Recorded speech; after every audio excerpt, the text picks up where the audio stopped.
So, a lot of you have been asking the same question, so I think I'm just going to just say it on a video, and then everyone can be updated with what's going on with Noelle. First of all, I want to say thank you so much for all your loving messages, and especially for all the prayers that you've been offering up for her healing. What happened was that she had injured her back at some time at the beginning of summer, but had recovered from that, and which is going on about life normally. And then it got re-injured again. And when she was just doing some lunges with her dad, and when she came up from that, she experienced some pain. So with some physiotherapy and just taking care of her movements, she was able to sort of get back to normal again. Sorry, Noelle just texted, so I had to reply to her. She's actually in school today. So, just to cut to the chase, after getting better, she actually re-injured her back just by reclining over a soft stuffed toy on the sofa. And when she came out of the reclined position, she was already wincing.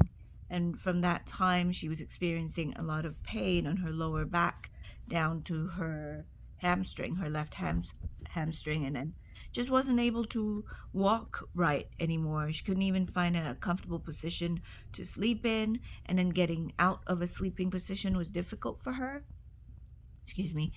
And so we started physio, and again, she started to get better just the week approaching the start of the first day back to school. So that would have been her first day in person after a year, and her first day in high school.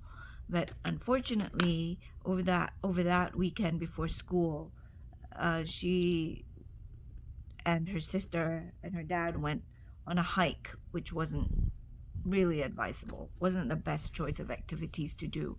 But that happened. And so she re-injured, it aggravated her injury, and then she was back to almost square one again. So instead of looking forward to school and attending school, she had to quickly switch from in person to online. I had to call the school, I had to arrange that because of all the COVID protocols of choosing ahead of time whether you want to be in school in person or online. I had to call and spoke to the VP of her high school, and then we ended up calling the doctors.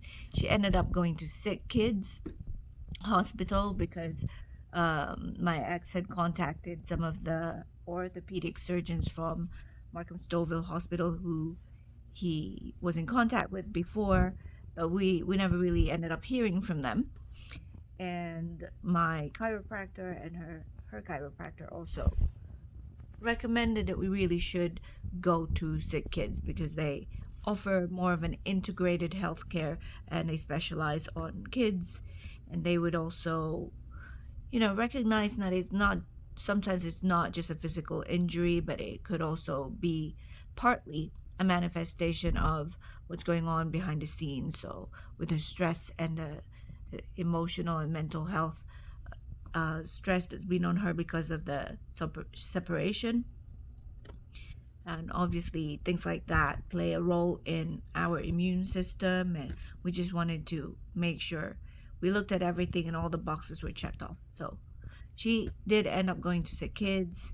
Her dad took her there overnight, the Thursday of the first week of school, and she ended up staying there basically overnight and then went back again the next day. So she had a thorough testing, blood work, x-ray scans, and lastly an MRI.